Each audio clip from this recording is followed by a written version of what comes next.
Hi, I am Lissy with Family Strengths Network, and I am here with Tara from JJAB, Los Alamos. Sorry, I got all tongue-tied there. And we are going to be talking about how JJAB can help us serve early intervention in Los Alamos. Thank you so much for coming. Thank you, Lissy. It's exciting to be able to talk to you about this. So shall I tell people about what I do for JJAB? Absolutely. That is a perfect way to start. Okay. So I am a family resource specialist at JJAB. So I work in our resource specialist program, which I'm going to talk about in a little more detail in a minute. And my particular niche is that I work primarily with elementary school families inside that program.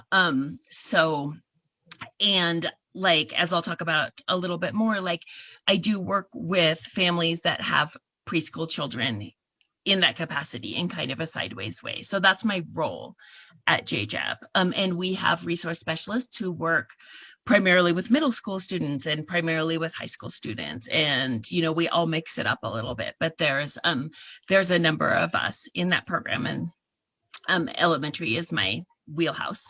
Awesome. How can JJAB help with early intervention, since that's kind of our topic of the week here? What are the ways that you guys have your fingers in that? Right. So like I want to talk about a couple of programs in particular. So you know, at JJAB we do a variety of programs to support families and young people in the community.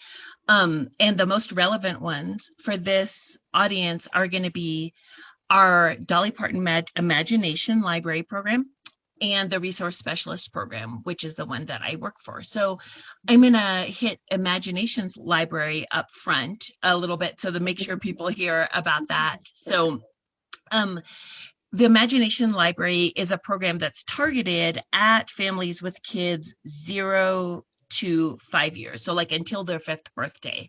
And what it is it's a program that offers a free, high quality book once a month to any child that lives in Los Alamos County. So that's the only ticket into the program. There's no income eligibility because the philosophy that Dolly Parton has is that every child deserves high quality literature. And so with this program, and you know, and we have families with multiple kids in the house who are getting these books too. Each kid is getting a book in the mail, and it becomes kind of a ritual that they get that book. Maybe mom reads it with them, then maybe grandma, then maybe, you know, dad or whatever. But they're often books, they're very beautiful, high quality children's books, and they tend to be books that people wouldn't have run into on their own as well. So over time, you're building a really beautiful collection of books. And for people who are interested in that, like I said, the only requirement for that one is the age and being a resident of Los Alamos County. People can register for that. The best way to register is to go to www.imaginationlibrary.com. And there's something on there where you can put in your zip code to search for a program. And then basically what happens is that information gets to us. We add families to our list, and several weeks later, the child receives their first book. That's awesome. We have, I think at Family Strengths, when one day we get to be back in the building again, we have flyers with all that info as well. It's just like such an amazing program because it's so easy and accessible for everyone, and every child deserves beautiful children's books. So absolutely. The other program that I want to tell you about is the Resource Specialist program. In a nutshell, the Resource Specialist program focuses on helping youth and families who either live in Los Alamos County or attend Los Alamos Public Schools, and we're providing individualized assistance to families to help them meet like a variety of challenges that families run across of all different kinds. And as resource specialists, our job is to ensure that those services are tailored to a family's individual needs. So the eligibility for resource specialist program is a little bit different due to the funding streams that we're tapping. So we're not able right now to register under families who have a child under the age of 5. We serve a lot of families with children in that population because they have an older child that we can register into the program. So for that program, one of two things, you either need to be 5 years old and living in Los Alamos County, and that would include preschoolers who are 5, or you need to attend Los Alamos County public schools, and you could live elsewhere, which many people do. So either of those categories are eligible for those services. And families come to us with a variety of different challenges. They might be, a really common one is questions about kids' development. So maybe families who didn't, a problem with a child's development maybe didn't get flagged really early on, but there's an emerging concern now. And the world of those resources is like kind of confusing and dizzying. Yes. And I always like to think of it as like, I always think of it this way, is like when people go up Mount Everest, they have a Sherpa that goes with them, like a local guide who knows how to get up Mount Everest. And I feel like that's my job, is I know how to get into certain resources. And so I'm not Everest myself, but I'm like leading people to find the resources that they need for their family. So it could be that challenge. There could be changes in a family, like divorce, the death of a family member, anything that like challenges the structure of a family. There could be mental health or behavioral challenges. There could be basic needs challenges. I mean, almost every case like comes with a different set of circumstances. Some people are looking for legal resources, medical resources. And so basically our job is to be that resource expert, and to sit down with families, have them tell us like their story, tell us what their needs are and what their goals are, and then empower them with resources to be able to meet those challenges, and sort of go with them as much as they would like along that journey to ensure that those resources are working for them. Sometimes once an initial referral has been made, say a common one would be like to a therapist. And anyone who's looked for therapy for any of their family members in Los Alamos knows that it can be very difficult to find a spot with a therapist. We try and be on top of who has openings. We call people personally.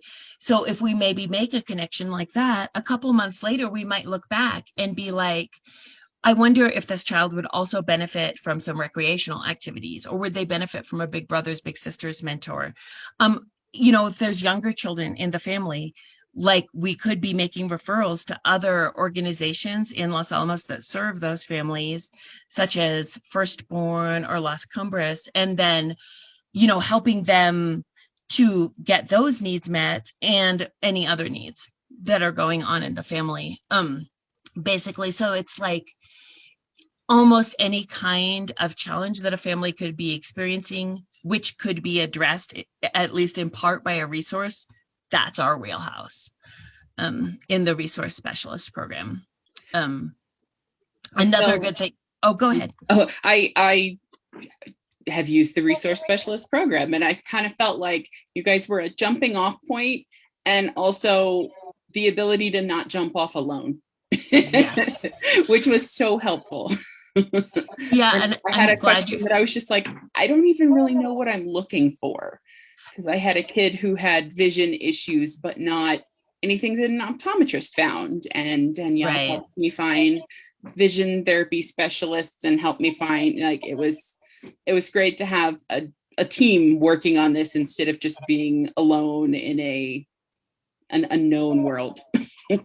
I think so. And as like a parent of 3 myself, like there's been countless times where I didn't know what I needed. Like I knew that we had a problem. I had no idea about the existence of resources. I mean, like retrospectively now, I realize there were all kinds of resources that would have been helpful to me throughout my parenting career that I didn't even know were a thing. Like I didn't know to ask for that, or I didn't understand how to navigate the system. I was like, ringing the wrong doorbell or whatever Exactly. repeatedly. And so I think that's what I love about the program, is to be able to, to empower parents through that, to find those resources and to get a sense of the resource landscape in the community, so that ultimately they know where to go in the future. And another thing I love about the program is, instead of having an arbitrary deadline, like say, you have 90 days to solve all your problems, we don't have that. We have a lot of flexibility, and there are families who are calling me, and maybe we end up doing one referral. Like we do a behavioral health referral. A month later, the family's like, things are getting better. This is great. We don't need any more assistance right now. And other families I work with for a year or more because their needs are more complex, and we sort of have the freedom to do that as long as the family wants to be involved and we're still providing relevant resources to the family. Basically, we have the freedom to decide how those services are going to be delivered at what intervals and for how long. And so what I hope to give families is a very personally supportive experience, rather than just a list of names, call these people, Yeah, that's awesome. Yeah. Or just to tee things up for people, hey, this therapist takes your insurance. They accept kids your child's age, and they're expecting your call. That kind of help for people. Awesome. I think that covered most of my questions, other than do your services cost money? And you mentioned funding streams, so that leads me to believe that hopefully they don't. Yeah, they don't. Our services are free. We're grant funded. And the other thing to know about our services in terms of the resource specialist program is that it's confidential, so we don't tell people who we're serving in the resource specialist program. We don't, all of that can be kept confidential, and to really create a safe space for families to come in and be honest with us about the challenges that they're finding. So yeah, both free and confidential. That's awesome. And how are services different right now with COVID than they would normally be? I know when I was meeting with Danielle, I met at Hill's office, or we met, I think one time she came to me. I'm assuming now things are different. Yeah, they are. I mean, I think what I would say is that they're getting less different. We're moving towards, I think, being able to have that flexibility again. But during COVID, we pivoted really quickly to being able to serve families remotely. So, we used a variety of platforms, whatever worked for a family or a youth, to be able to meet with them as often as we need. And I try and work in the way that a family wants me to work as much as possible. So, in between doing maybe a lot of texts and emails, if that's what the family is comfortable with, and then having meetings maybe over Zoom. We have met some families in person when there was a really compelling reason to do that, something that we just couldn't help them with unless we were meeting them in person.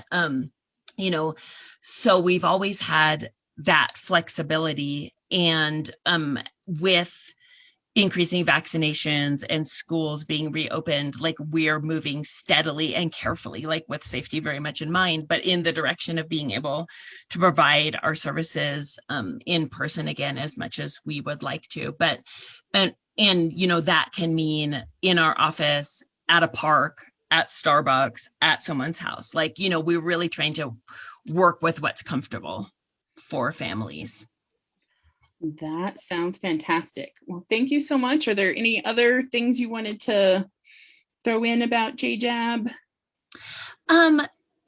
Just to talk to those parents who maybe also do have some older children. We have a couple of upcoming parenting groups that are available on our website, and the registration for those closes April 15th. One is a group for dads of teenagers, and the other is a group for parents who are co-parenting. You know, they're either single parents, perhaps with no other parent involved, or they're co-parenting with a parent that they're no longer with. And so we have upcoming groups for that. They're going to be in person, and they're going to be, you know, done as much as possible outside. People can find those by going to our website, which is losalamosjjab.com, and looking under the events tab. Awesome. I will include the links to those in our posts when I get everything wrapped up. Yeah. Awesome. Well, thank you so much for joining us, and thank you for all that you're doing in the community. I love how many awesome resources we have in this town. And I was right there too in my earlier days until I ended up at Family Strengths. I had no idea about all this stuff that's out there. Who has time to know about that? Like, the beauty is that it's like, that's my job, so I get to know about it. Because well, and that was kind of the whole goal of the very first early intervention fair. It was like, my kid ended up in the public schools with really bad articulation issues because I didn't know about Las Cumbres. Right. I didn't, know it was free. I didn't know I could do all these things. And so we're trying to make everything as accessible as possible for as many people as possible. Absolutely. That's what it's all about. And we love, as an organization, we partner with Family Strengths Network every chance we get. And we're all stronger together as resource providers, like linking our efforts. And so I appreciate the chance to talk with you today. And hopefully some people will find us. I hope so too. Well, thank you so much, and everybody have a great day.